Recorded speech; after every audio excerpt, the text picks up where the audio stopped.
হঠাৎ দেখি কেন ঘর ঘর ঘর ঘর ঘর ঘর করে কেন আওয়াজ করছে। আমার প্রশ্ন হচ্ছে সন্ধ্যে এবার রোগী মৃত্যুকে কেন্দ্র করে বেহালা নারায়ণ মেমোরিয়াল হসপিটালে উত্তেজনা। হাসপাতালের বিরুদ্ধে ক্ষোভে ফুঁসছে রোগীর পরিবার। স্বাস্থ্যসাথী কার্ডের ভূমিকা নিয়ে প্রশ্ন।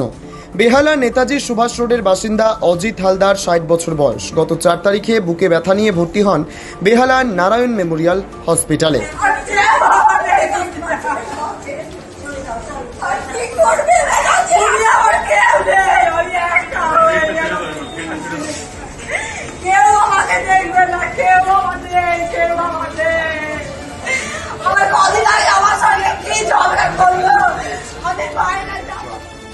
হসপিটাল কর্তৃপক্ষ স্বাস্থ্যসাথী কার্ড থাকা সত্ত্বেও প্রথমে 11,000 টাকা বিভিন্ন টেস্ট করার জন্য নেয় এবং পেশেন্টকে অ্যাডমিশন করিয়ে নেয় এবং বলা হয় 5 তারিখে তার একটি ওটি হবে।